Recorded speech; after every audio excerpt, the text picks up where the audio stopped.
So Drew, after a historic 2012, you guys at the Olympic Games, how excited are you to be back with GB basketball? With the national team, it's always going to be familiar faces, and it's nice to come back and catch up with guys that you haven't seen for maybe 8 to 10 months, and it's always a thrill to be back with GB.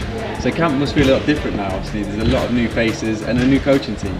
Yeah, only way I can describe it is a breath of fresh air. The coach has been absolutely first class with all of us.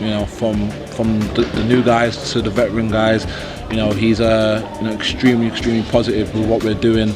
Coming in every day in practice and knowing that you're going to be learning something new. It feels like the first time I represented GB in 2006, and I've got that willingness and that drive and that motivation to compete again. So do you feel that a year on that GB's participation in the Olympics last year has done good for the growth of basketball within the UK? I do a lot of school visits for Youth Sports Trust, and going in and talking to kids, and so many kids say, oh yeah, I watched the basketball from the Olympics last year, and then because of that I went and started playing basketball. Not all of them want to play at a competitive level, but they're playing, and that's the first thing. That's where you start. You get a kid who starts playing, who enjoys just going to the gym, shooting hoops.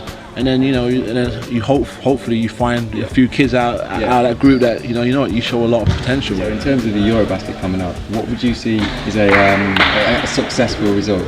From my standpoint, is that the first thing that we need to do is become a good team, play every game competitive and play every game hard.